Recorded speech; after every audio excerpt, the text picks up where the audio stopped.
Coucou tout le monde et bienvenue dans cette nouvelle vidéo qui sera un book haul et pas n'importe quel book haul, le book haul de Noël, yay! Chaque année j'adore filmer cette vidéo et là j'ai plein de livres à vous montrer. J'ai de la fantasy, du contemporain, du VF, de la VO, j'ai de tout et j'ai trop hâte de vous montrer tout ça. Donc sans plus attendre, commençons et voici les livres que j'ai eu à Noël. Dans les semaines qui suivent, vous allez peut-être voir dans les vlogs des unboxings arriver parce que j'ai aussi eu des cartes cadeaux, du coup bah je vais m'acheter sûrement des petits livres. Donc attendez-vous à voir des unboxings, ce book haul n'est pas fini, ce n'est que le début. Et bah commençons tiens avec la VF. En VF j'ai eu 3 livres, le premier c'est La maison qui parcourait le monde de Sophie Anderson. Je dois avouer que je ne connais rien de ce livre à part ce que le titre nous en dit. Je l'ai vu plusieurs fois sur des chaînes mais j'ai pas regardé en profondeur ce dont il s'agissait. Le seul truc qui me fait envie c'est vraiment le titre, ça me fait trop penser à un studio Ghibli. Et je sais pas, il a l'air hyper bien, j'adore la littérature jeunesse, je me suis dit que ça pouvait être mon truc, que je pourrais beaucoup l'aimer et du coup je l'ai demandé. Et donc c'est l'histoire d'une petite fille qui habite dans une maison avec des pattes de poulet et cette maison elle bouge tout le temps et du coup elle a jamais le temps de se faire des amis, elle a jamais le temps de se poser et de se faire une vie et elle en a marre et elle voudrait une vie normale. Et je lirai pas plus du résumé parce que bah j'ai envie de me garder la surprise. Ensuite pour le coup un truc qui fait vraiment Ghibli, puisqu'il a inspiré un film Ghibli, c'est Le Château de Hurle de Diana Wynne Jones. Et donc, oui, je savais pas, mais c'est le livre qui a inspiré Le Château ambulant de Miyazaki. Et donc c'est pour ça que je l'ai demandé, parce que j'adore les films Ghibli, j'adore Le Château ambulant, et quand je l'ai vu dans la librairie, je le voulais absolument. Et donc c'est le premier tome d'une trilogie. Je sais pas si c'est de la jeunesse vraiment, mais on verra. Et enfin, le dernier livre en VF, c'est The Bone Season de Samantha Shannon. Samantha Shannon, c'est celle qui a écrit mon livre de fantasy préféré de tous les temps, qui est Le Prieuré de l'Oranger, que j'avais lu en anglais, mais là, The Bone Season, je me voyais pas le lire en anglais encore une fois, je sais pas, mais c'était trop. Du coup, je l'ai demandé en français, il est archi fat, mais bon, ça devrait aller, n'est-ce pas? Moi, ça me fait peur, les briques, ça me fait toujours peur. Il est beau, il est beau. Je sais pas de quoi ça parle, je sais pas ce que c'est, le concept, etc. Mais j'ai pas envie de savoir, je préfère me plonger dedans sans trop savoir. Je fais entièrement confiance à Samantha Shannon et je sais que beaucoup de gens c'est leur saga de fantasy préférée, donc je n'ai pas peur. Enfin, j'ai peur de la taille de ce truc, mais j'ai pas peur de pas aimer. Mais je crois que ça se passe dans un futur alternatif, dans un futur un peu fantastique. Ensuite, j'ai 2 livres de fantasy en VO. Le premier, c'est The Invisible Life of Addie LaRue de V.E. Schwab. J'ai toujours du mal à dire la rue parce qu'en vrai c'est français donc on devrait dire la rue. Donc The Invisible Life of Addie LaRue de V.E. Schwab, ça fait bizarre. Bref. Je pense que vous avez certainement entendu parler de ce livre. C'est le nouveau livre de V.E. Schwab qui suit une fille immortelle qui a fait un pacte avec le diable je crois. Mais du coup elle est immortelle sauf que personne se souvient d'elle, jamais. Donc elle a une vie immortelle mais personne ne peut jamais se souvenir d'elle. J'ai reçu le livre, je l'ai ouvert et j'ai fait ah parce que c'est écrit vraiment petit et je vais jamais aller au bout de ce livre, genre il est trop écrit petit. Genre comment je vais faire moi pour tout lire? Je vais jamais y arriver, au secours, moi je suis un escargot, je vais jamais réussir à lire ce livre. J'ai entendu plein d'avis positifs et même des avis négatifs qui m'ont donné quand même envie de le lire. Il est beau, il est très beau, il est tout floppy, j'adore quand c'est tout floppy. Bah V.E. Schwab pour l'instant, tous les livres que j'ai lus d'elle, ils ne m'ont pas déçu, à part un. C'est vrai qu'il y en a un qui m'a un peu déçu, c'était le tome 2 de City of Ghosts. Mais les autres, franchement, ils étaient top. Les livres adultes que j'ai lus d'elle, ils m'ont tous beaucoup plu. Du coup, bah, j'ai très hâte de découvrir ça, surtout que vraiment, il a plu à vraiment beaucoup de monde. Même si c'est écrit tout petit et qu'il y a beaucoup de pages, je vais y arriver. Allez, il faut y croire. Ensuite, j'ai reçu The Midnight Library de Matt Haig. Alors ça, c'est un livre que je ne connaissais pas. Je l'ai... En fait, j'ai fait ma wishlist sur Amazon parce que je fais toujours ma wishlist sur Amazon, même si on commande pas sur Amazon, c'est juste que c'est pratique. Parce qu'il y a des recommandations, tout ça. Et du coup, en faisant ma wishlist, j'ai eu cette recommandation là. Et je sais pas, ça m'a carrément happé, genre la couverture déjà, bah c'est ça à la base qui m'a carrément donné envie. J'ai trouvé la couverture trop jolie et après j'ai lu le résumé très rapidement et d'ailleurs je m'en rappelle plus tellement je l'ai lu rapidement. Je l'ai lu très rapidement et ça m'a je sais pas, ça m'a trop donné envie. J'ai regardé quelques avis sur Goodreads et ils étaient tous positifs. Alors je l'ai demandé et je l'ai eu et j'ai tellement hâte, c'est un des livres qui me fait vraiment le plus envie. Ça suit une fille qui s'appelle Nora et donc elle va dans une librairie où elle se rend compte que les livres lui permettent de voir comment sa vie aurait pu être, même de vivre sa vie si elle avait fait les choses différemment. Et du coup, elle peut rectifier tout ce qu'elle a fait, elle peut refaire certaines décisions qu'elle juge être des erreurs. Et voilà, je ne vais pas en lire plus parce que j'ai pas envie de me spoiler tout. Le hardback est trop joli, il est vert. Et la première page à l'intérieur, il y a genre comme si c'était une carte de librairie. C'est trop cool, de bibliothèque je veux dire. Depuis tout à l'heure je dis librairie à la place de bibliothèque je crois. Et du coup là le blurb c'est est-ce que vous auriez fait les choses différemment si vous aviez la chance de défaire vos regrets. Et en plus le point principal c'est qu'il y a un chat sur la couverture, donc ça c'est vraiment la meilleure chose. Ensuite on va passer au contemporain, il y en a 3. C'est des contes, en fait c'est plus des romances.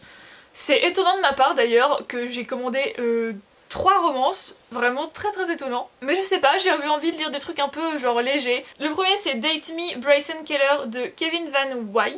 Et donc c'est une romance entre 2 garçons dans un lycée.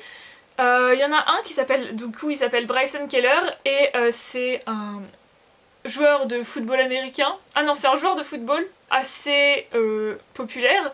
Et il a accepté un pari, c'est-à-dire qu'il doit sortir avec la première personne qui lui demande chaque semaine. Et donc le livre se déroule pendant une semaine et j'adore ce genre de truc, je sais pas si... Enfin vous le savez peut-être si vous regardez mes vidéos souvent, j'adore quand les livres se passent sur une temporalité réduite ou hyper longue et du coup sur une semaine j'adore donc... Et du coup d'habitude c'est avec des filles qu'il sort et pour une fois ça va être avec un garçon et voilà, on verra comment les choses vont se passer. Ensuite j'ai The Gravity of Us de Phil Stamper qui est une romance gay aussi. Et là pour le coup je sais qu'il y a un rapport avec l'espace, la NASA etc. C'est le père d'un des 2 personnages qui est sélectionné par la NASA pour une mission sur Mars, trop cool. Et du coup le livre se passe sur la Terre hein. Mais du coup il y a ce lien avec l'espace et la NASA etc. que j'aime beaucoup et qui m'a donné hyper envie. J'avais vu sur la chaîne en fait de Books and Lala, j'avais vu ce livre là sur la chaîne de Books and Lala parce qu'elle parlait justement de livres qui avaient un rapport avec l'espace, avec la NASA et les expéditions etc.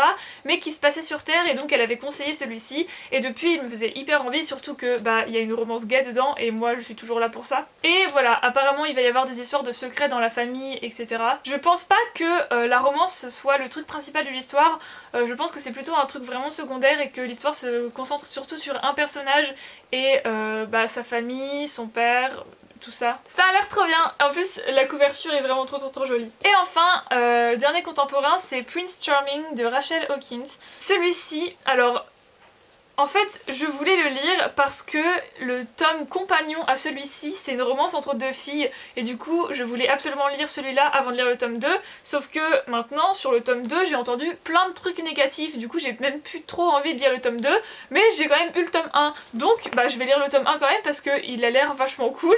C'est une romance entre une fille et un prince, je pense. En fait, c'est une fille qui s'appelle Daisy, qui travaille genre dans un centre commercial, et qui a une vie assez normale avec une grande sœur parfaite et tout change pour elle quand sa sœur se fiance avec le prince d'Écosse.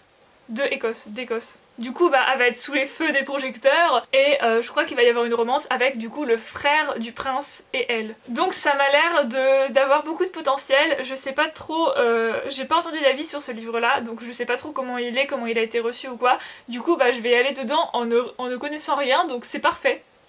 J'aurais pas d'a priori ni de préjugés, quoique j'en ai un peu parce que du coup comme je sais que le tome 2 a pas mal été déprécié, enfin c'est pas vraiment un tome 2, c'est un roman compagnon. Mais bref, voilà donc pour les contemporains. Ensuite j'ai eu des suites de sagas, j'ai eu The Deck of Omens de Christine Lynn Herman, qui est le tome 2 de The Devouring Grey de Christine Lynn Herman. Je sais pas si vous vous souvenez mais The Devouring Grey je l'avais absolument adoré et je suis le genre de personne qui n'achète jamais les suites de sagas toute seule. Noël et du coup je me suis dit cette fois à Noël tu demandes des suites de saga, c'est mort, cette fois tu vas lire les suites de saga, tu adores les premiers tomes, pourquoi tu ne lis pas la suite? Du coup j'avais demandé The Deck of Omens et je l'ai eu, il va falloir que je relise un résumé du tome 1 par contre, mais je me rappelle qu'à la fin du tome 1 je me disais mais ouah j'ai trop hâte que le tome 2 sorte, je vais l'acheter direct à sa sortie.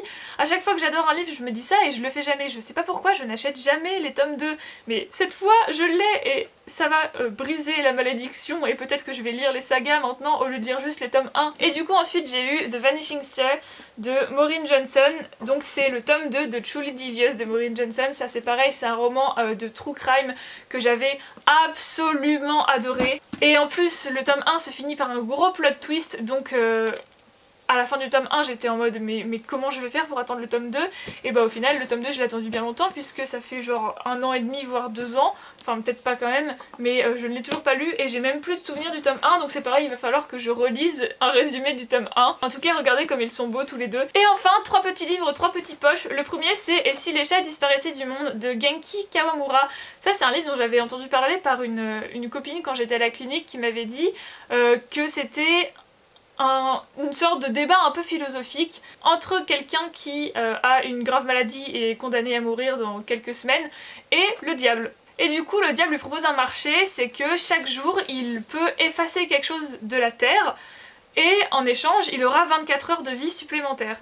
Mais du coup ils débattent un peu sur qu'est-ce qui peut être effacé, genre qu'est-ce que ça implique, etc. Et voilà, donc ça a l'air hyper cool, c'est un tout petit livre qui a l'air vraiment hyper intéressant. Et ensuite j'ai eu 2 livres de Murakami. Le premier c'est une nouvelle qui s'appelle Sommeil et cette édition est trop jolie.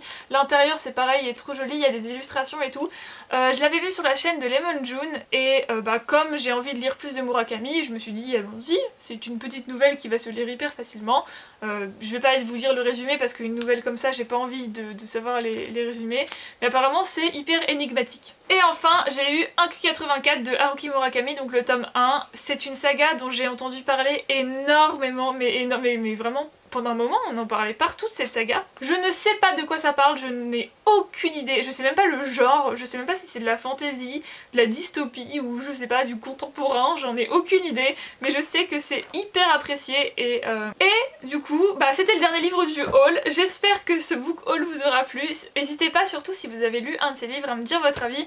J'adore faire des book hauls parce que à chaque fois j'ai des avis sur les livres et ça me donne hyper envie de les lire plus, ou alors ça me fait un peu peur mais ça ne me décourage pas.